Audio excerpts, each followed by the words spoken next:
Today, I'm sharing some of our absolute favorites.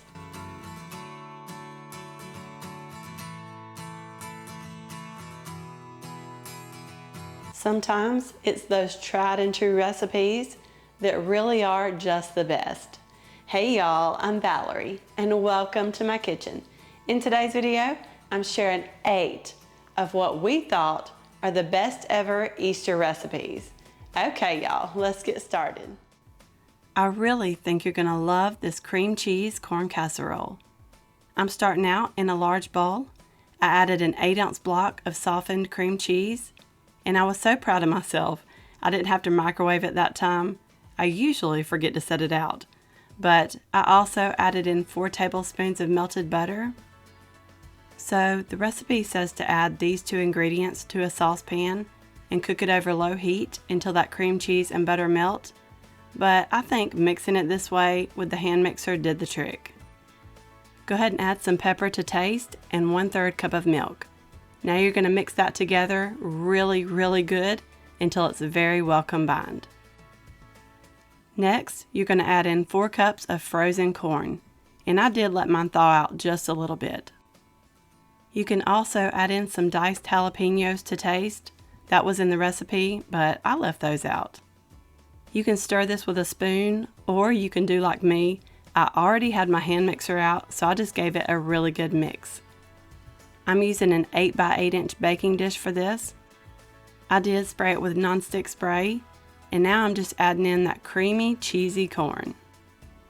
By the way, my sweet friend Miss Barbara requested a coconut pie. I'll be making that soon because that sounded so good. So if anyone else has a request for something that you want to see me make, please feel free to let me know in the comments below. Okay, so I topped this casserole with 1 cup of shredded cheddar cheese. I also sprinkled over a little parsley, but I probably should have waited till after it came out of the oven to do that. I put this in the oven to bake at 350 for 20 minutes. Here it is, all bubbly and melty. This is definitely a recipe I'll be making again and again. And not just for the holidays. It was simple to make, it came together quick, and everyone loved it. I'm curious, what is your favorite holiday side dish? You know, something that you just don't go to a holiday dinner without? Ours has to be my daddy's mac and cheese. I also like pineapple casserole, and of course dressing and gravy. This corn casserole was so good. We loved it. This butter brickle poke cake, I'm telling you, is gonna knock your socks off. To begin, in a large bowl, I added 1 box of butter pecan cake mix, but you could also use butter golden or even the yellow. You're also gonna add in a small box of the instant butterscotch pudding mix. And that was a 3.4 ounce box. Next, I'm adding 4 eggs, followed by 1 stick of melted butter. The recipe calls for 1 cup of water, but I always use milk, so that was 1 cup of milk I added in there. Now you're going to mix this until it's very well combined.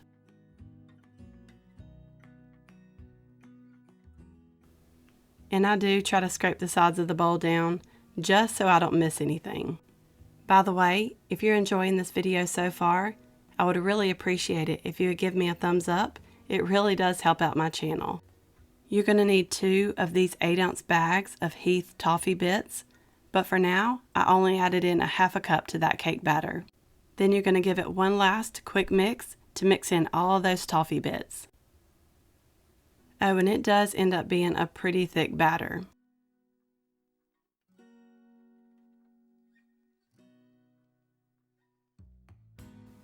I'm using a 9 by 13 baking dish, and you do probably want to spray it with nonstick spray.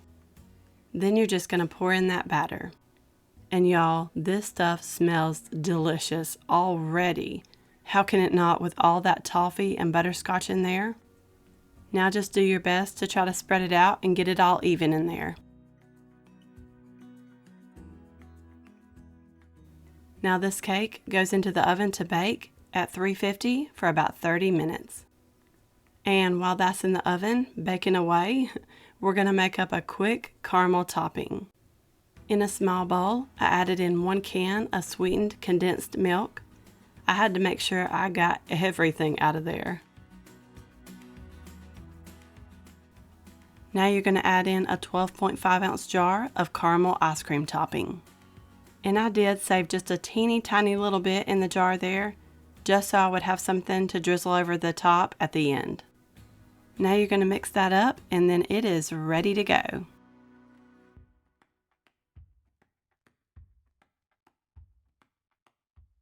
The cake is done now, and you do want to do this next step while the cake is still pretty warm. And just use anything you can find here. I'm using the end of my mixer attachment, and you're just going to poke holes all in the top of that cake. And I say the more the better. That's just more room for all that caramel to sink in. Just pour it on and try to work it down into those holes. I know it seems like a lot, but use it all. It is totally worth it. And after you get done with that, we're just going to let it sit out on the counter here until it completely cools. Then after it's cooled down and had time to soak up all of that deliciousness, you can sprinkle over half a cup of those toffee bits. And I'm sure it wouldn't hurt anything at all if you added a little bit extra. And feel free to make your own, but I'm topping this cake with 8 ounces of whipped topping. Y'all know I'm all about easy here. And it is kind of easier if you try to dollop it on and then use the offset spatula to spread it out. I just try to start from the center and work my way out. That way those toffee bits don't get all mixed into that whipped topping. And I do want to let y'all know I do have some new side dishes and desserts coming soon, so y'all be on the lookout. After you get that all spread out, you're going to sprinkle over more of those toffee bits. I ended up opening that second bag there, and y'all sprinkle over as much as you think your family would like. And finally, I grabbed that caramel sauce that I had reserved from earlier, and I drizzled it over the top. Oh, and while I'm thinking about it, if you're new, I would really love to have you here. Go ahead and hit that subscribe button down below. That way you get notified of all my future videos. Now, if you're really impatient, and I would completely understand why, you can go ahead and get you a bite of this, but I think it's even better if you pop it in the refrigerator and let it chill for just a few hours. You can even make this the day before, because I'm telling you, anything that I can do ahead of time, that just makes the holiday that much easier. This cake was absolutely delicious. And yes, it was very sweet and very rich, but that's how we like it around here. You can make this for a party, for a family gathering, or you can just make it to have for yourself. I know you're going to love it. I'm going to be honest, I'm not really crazy about the name of this crack broccoli casserole, but it's seriously one of my favorite side dishes. To a large bowl, I added in 1 can of cream of chicken soup, along with 1 cup of sour cream. I also added in 2 tablespoons of ranch dressing mix. And if you want, you can cook up some bacon and add about a half a cup of cooked and crumbled bacon, but to make this easier, I just added in one of those little packets of the real bacon pieces. I think it's like a 2.5 ounce package, and I also added in half a cup of shredded cheddar cheese. Then you'll want to stir this mixture up really well. Then I added in 1 pound of fresh broccoli florets that I cut into small pieces. Then stir that up until that broccoli is good and coated in that mixture. I'm using a 9x13 baking dish that I sprayed with nonstick spray. Now I'm pouring in that broccoli mixture and kind of spread it out in the baking dish there. Then I'm going to set this aside so I can make up a quick topping. I've got a small ball here, but you probably want to use a little bigger one. You're going to need 1 sleeve of Ritz crackers. I just use my rolling pin to crush those things up. Then you're going to add them into that bowl. And also add in 1 stick of melted butter. Then you're just going to stir that up until all those crackers are covered in that butter. I do want to mention you can also top this casserole with French fried onions. Now you're going to take that topping and sprinkle it evenly on top of that broccoli. Then I'm going to top it off with about 1 cup of shredded cheddar cheese. And I probably should have put the cheese down first and then the cracker topping, but this is how I did it, so it was still delicious. I baked this at 350 for 25 minutes. And y'all, you really can't go wrong with anything that has cheese, bacon, and ranch in it. Am I right? And we really like this with the Ritz cracker topping. But again, feel free to use the French fried onions instead.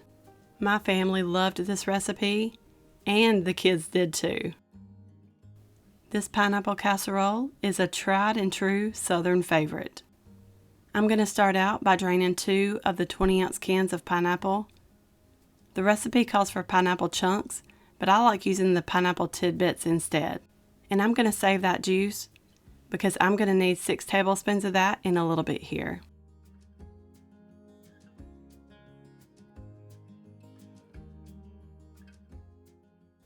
Now I'm just going to move these to the side, and in a separate large bowl, I'm adding in 1 cup of granulated sugar and 6 tablespoons of all-purpose flour.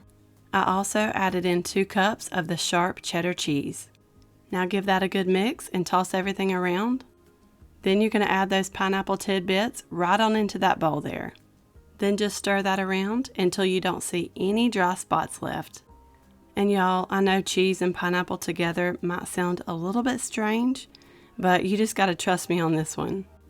I'm using an 8x8 inch baking dish. I did grease it, but you could also spray it with nonstick spray. Then you're just going to pour in that pineapple cheese mixture.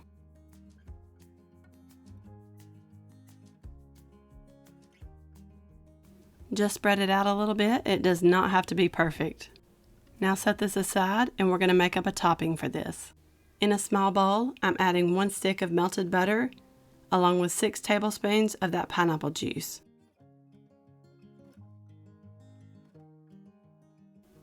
You're also going to add in 1 sleeve of crushed Ritz crackers.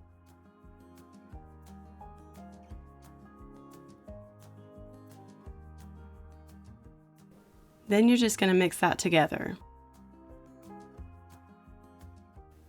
Then I'm going to grab that casserole dish and spoon this butter and pineapple juice cracker mixture evenly over the top of that pineapple.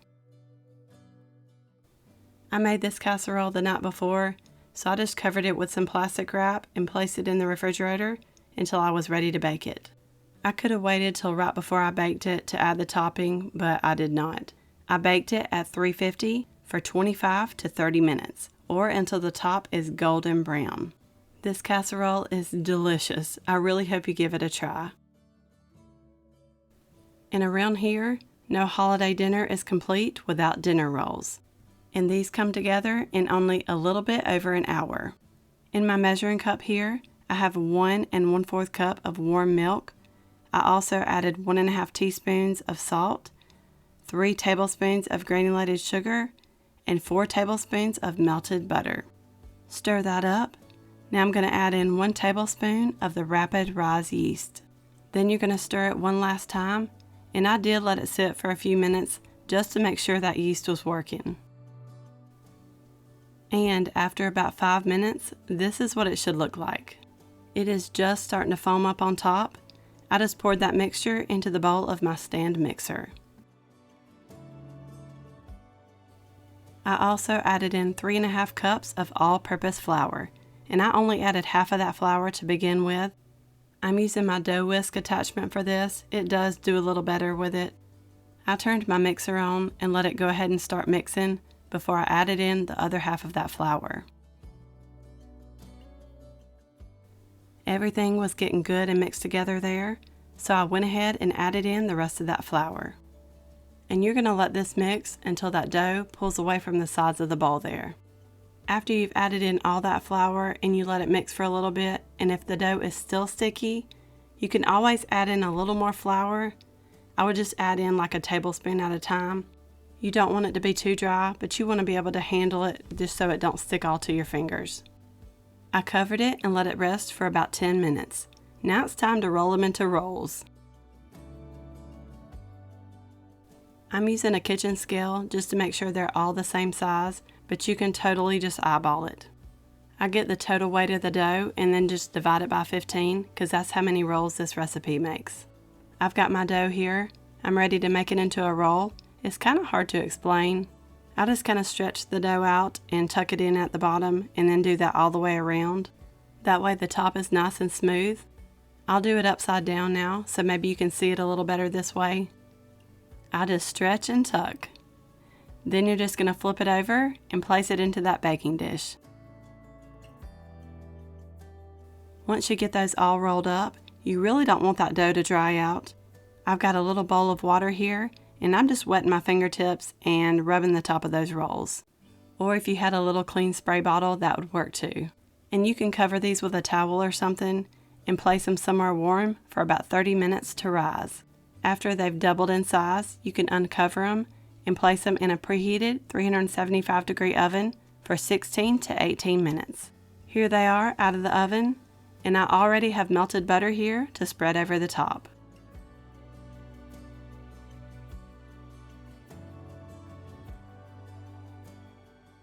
I love this recipe because they come together so much quicker than the ones that take 3 hours. These are light and fluffy and buttery on top, and let me tell you, they do not even last one day in my house. The recipe does make 15 rolls, but I have always tripled it when we have get-togethers with the family. You can't have a holiday dinner without rolls, and these are absolutely delicious. This $1 million mashed potato casserole is another one that we just love. To begin, you'll need 8 ounces of softened cream cheese, and I just added that to a very large bowl, along with 1 cup of sour cream and 1 cup of cottage cheese.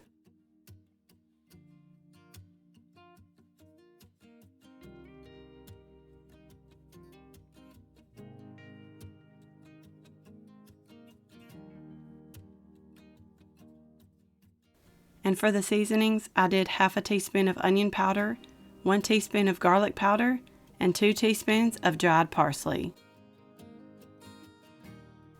Now you're going to add 1 cup of shredded cheddar cheese. You'll need 1.5 cups total, but we're going to save that half a cup for the topping. Now you're going to go ahead and mix that all together. Okay, and now for the potatoes. The recipe called for 2 of the 24-ounce packages of pre-cooked mashed potatoes, something like the Bob Evans kind. You can do that, or you can even use leftover mashed potatoes like I'm doing. I just made mashed potatoes one night and I made a good bit extra. So whatever you decide to use, I would do about 5 cups total. And I did already add a little salt, pepper, butter, and milk in there. So just make sure you use 5 cups of prepared mashed potatoes. I added those in half at a time and mixed it in really good in between. It's just a whole lot easier to mix versus dumping it all in at the same time and trying to stir it all up.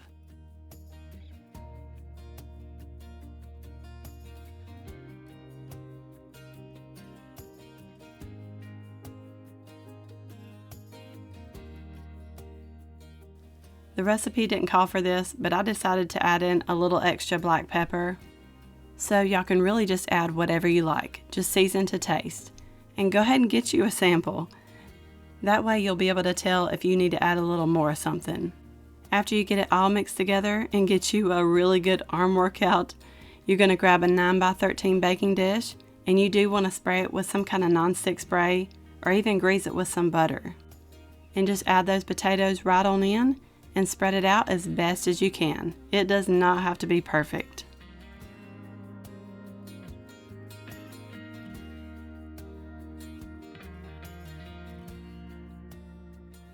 And if you thought this was it, nope, we're adding a topping. Just because around here, every casserole has to have a topping, am I right? In that same bowl, I mixed the potatoes in. The recipe called for half a cup of breadcrumbs. I was out, so I just used some crushed Ritz crackers. And yes, I made a really big mess there. That was just a half a sleeve I used there, and I also added 3 tablespoons of melted butter. Give that a quick little mix. Then we're going to add in that half a cup of shredded cheddar cheese.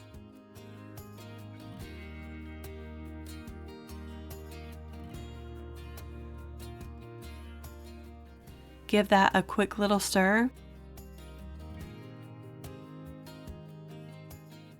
Now we're going to grab that casserole and pour over that topping.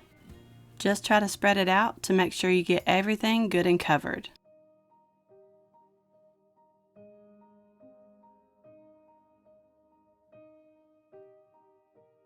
And I thought it needed a little something extra here, so I sprinkled over some dried chives, just to make it look pretty here, but you can also chop up some green onions and add them on top right before you serve it. Now this bakes, uncovered, at 350 for about 50 minutes. This turned out amazing, y'all. On this night, we had actually walked up to my daddy's house to eat for my nephew's birthday, so I took this with me and everyone had a fit over it. It was so good, and I'll definitely be making it for Easter. We always have to have some kind of potato option, and this one was a winner right here. Absolutely delicious.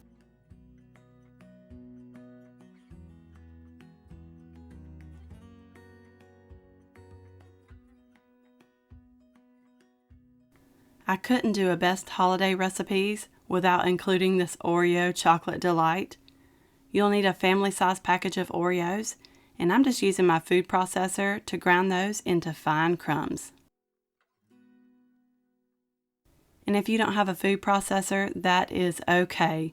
You can just dump those things in a large Ziploc bag and beat them with your rolling pin, or whatever you can find. I've got a 9x13 baking dish here, and I'm just dumping in all of those Oreo crumbs. And I did reserve about 3/4 of a cup of those for the topping. Now to those cookie crumbs, I'm adding in 1 stick of melted butter. Now stir all that and get it all mixed together until you're able to form a crust with it, or until it holds together a good bit. Now you're going to press it down to the bottom of that dish. Then I put that in the refrigerator to chill while I started on the next layer. In a large bowl, I'm adding in 1 block of softened cream cheese, along with 1 cup of powdered sugar. Now you're going to beat those together until it's smooth and well combined.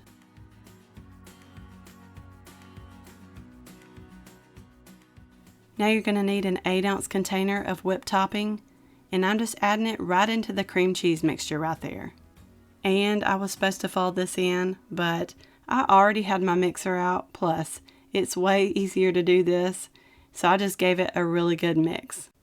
Now grab that Oreo crust out of the refrigerator and pour on that cream cheese mixture. And when you do this, do it very gently. That way you don't disturb the crust on the bottom. Now this goes back into the refrigerator while we work on the chocolate layer. In that same bowl, because I am not dirtying up another one, I added 2.5 cups of milk. I just used 2%, along with 2 of the small boxes of instant chocolate pudding mix. You're just going to mix that together until that pudding thickens, and that'll take a couple minutes. Just make sure you scrape that bowl down, just so you make sure you get it all. And now we're going to add that chocolate pudding right on top of that cream cheese layer. And we're doing the same thing here, just spread it out evenly.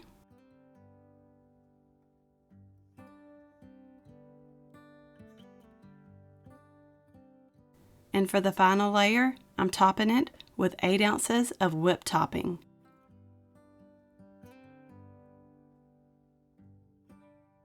Then I took those Oreo cookie crumbs and sprinkled them over the top. And I wanted to add a few more chunks of Oreos there, so I went digging through my pantry and found some more Oreos, and I just crushed them up and added those on too. Now this goes into the refrigerator to chill for at least 6 hours, or even better, overnight. I know there's a good bit of steps in making this, but y'all trust me, it is so worth it. It is delicious.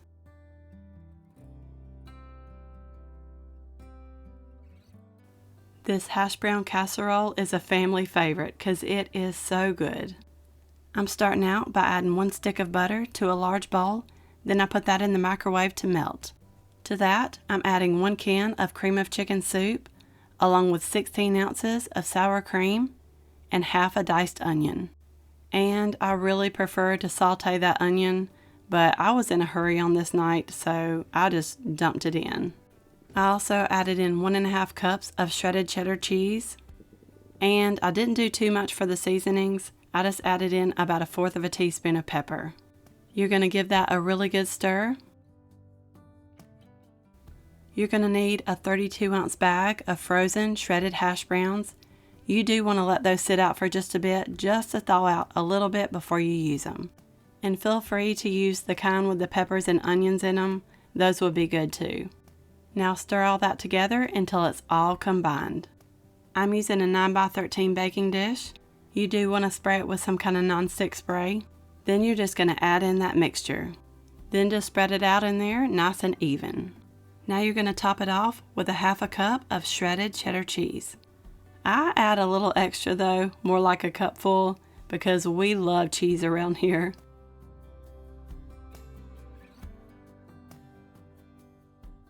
Now this goes into the oven to bake at 350, uncovered, for 45 to 55 minutes. Here it is out of the oven. This is a great side dish. We love it. It's simple to make. You can change it up and customize it. Maybe throw you in some chopped ham or some cut up kielbasa sausage. Either way, I think you'll love it.